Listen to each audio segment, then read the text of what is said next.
Now we are going to start with a unit that is the static electricity. So before we should start, I want that you should know about the basic also, that what actually is an electricity and from where the word electricity is originated, or what does it mean actually, and what was the earlier concept also. So first of all, you know that electricity have been used for many purposes. It is still in use and it is solving many purposes. Like it is used to light homes, as you all know, like the bulbs, the tube lights, everything which is lighting in your house is just due to the passage of electric current, and that electric current obviously is due to electricity. Like it is used to operate many appliances. As you know that we have so many appliances at our home which is being used to make work easy, like and also to provide a luxurious life. Like you have electric heaters and all which keep you warm. You have microwave ovens and all which make your cooking task easy. You have induction plates and all in kitchen which you can use when you don't have the gas cylinder or something, or otherwise also you can make use of that for cooking food. Likewise, you use air conditions or all, and that is just again the electrical appliances, and all of them operate just due to the passage of the electric current, that is they operate due to electricity.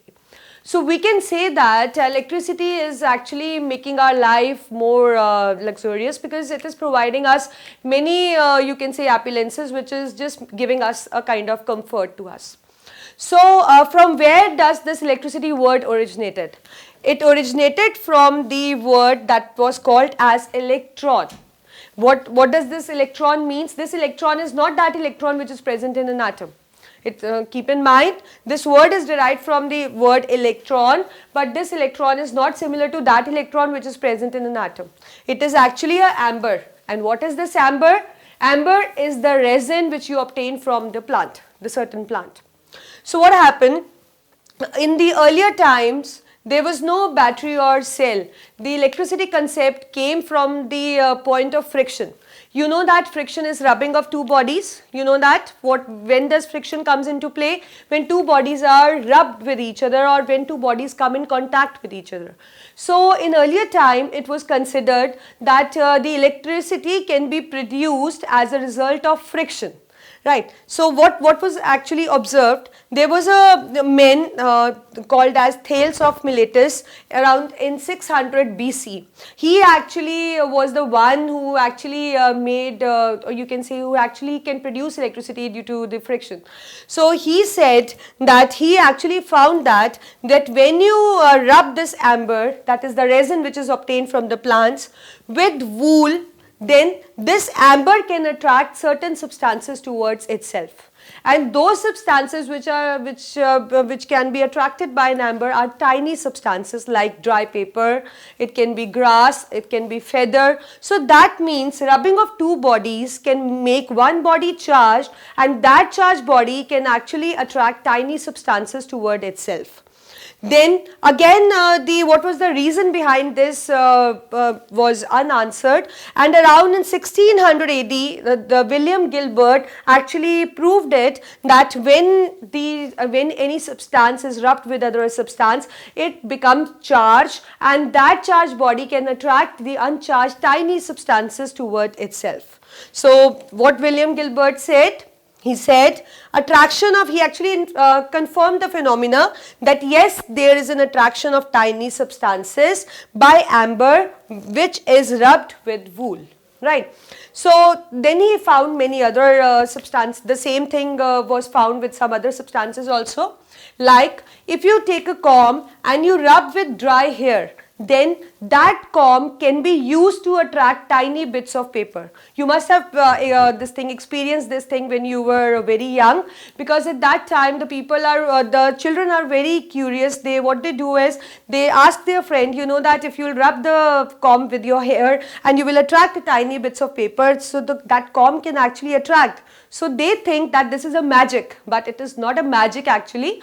It is actually a phenomena which we'll study, that it makes the the comb charged, and that charged comb can attract the tiny bits of paper towards itself, and those substances which get attracted, they are actually uncharged, but they can be attracted by the charged bodies.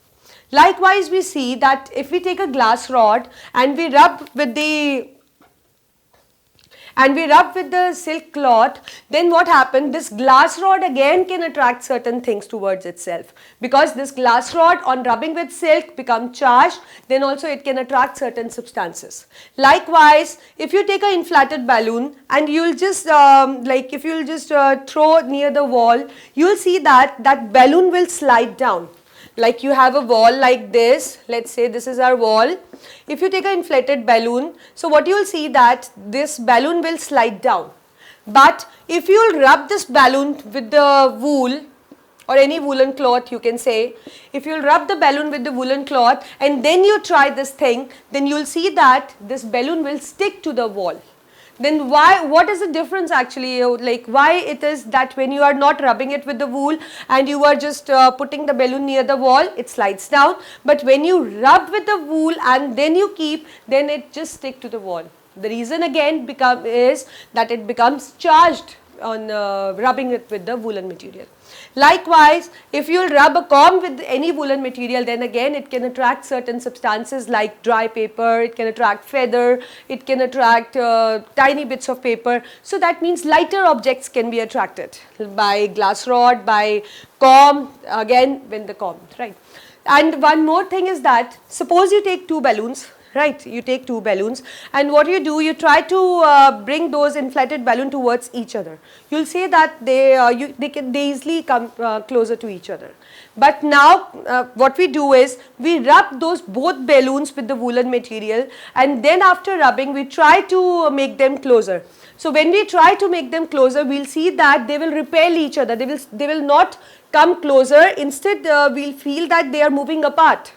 The reason is that when we rub that balloon with the woolen cloth, it becomes charged. Again, the another balloon, let's say B, when rubbed with woolen cloth, it becomes charged. The charges they are having on the balloons A and B is same. So this is the reason that when you try to make them closer, the same charge repel and they try to move far apart. So that means all of this conclude that when a body is rubbed with another body, it becomes charged, because earlier the comb is uncharged, right? But when you rub it with dry hair, it becomes charged. And when it becomes charged, let's say that this is comb, let's say this is comb. So when it is rubbed with dry hair, it becomes charged. So these are tiny bits of paper, so it can attract these tiny bits of paper. So that means this is charged and this is uncharged. So that means charged body can attract the uncharged body, but the condition is that uncharged body should be lightweight. So this actually we have seen.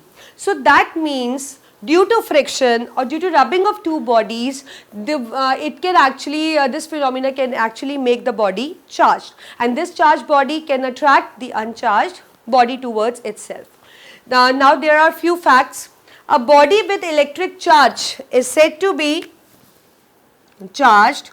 A body with no electric charge is said to be uncharged, and the charged body can attract the other body, but that other body should be uncharged, and only insulators can be charged. By this, by rubbing, you can only charge insulators. See, comb is an insulator, glass rod is an insulator, balloon is an insulator. So that means all insulators can be charged by rubbing it with certain substance. So that is the facts we have seen. So the charges which are produced by rubbing is said to be, the charges are said to be static charges, and they are the cause of static electricity. And they are the cause of static electricity. So what we see that there is a force of attraction, like when you make a, suppose consider that example again, we have balloon A, we have balloon B, right? They both are uncharged and you are trying to make them closer, they will come closer. But now balloon A is rubbed with woolen material and balloon B is rubbed with woolen material. Both of them become charged.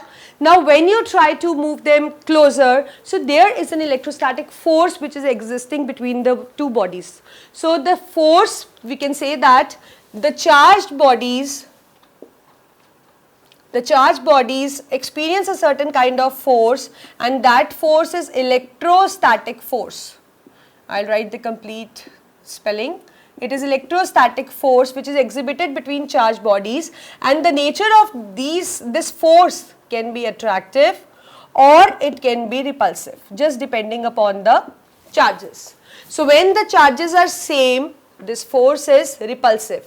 As you have seen that both the balloons acquire same charge, so that is the reason when you try to make them closer, they will not come closer because they are of same charge, so they will try to move apart, they will repel each other. Likewise, if we have opposite charge, they will come closer and they will attract each other. So this is the, you can say, the introduction of this static electricity, that the static electricity or the static charges are produced due to rubbing, that is friction. I have illustrated with many examples. So and that there is always an electrostatic force between charged bodies, and those for that the nature of that force can be attractive or repulsive just depending upon the nature of the charge. So this is what about an intro. Now we'll study about the atom and all, because we should know that what actually is the condition required for an electricity. So this is what is a basic intro about the static electricity.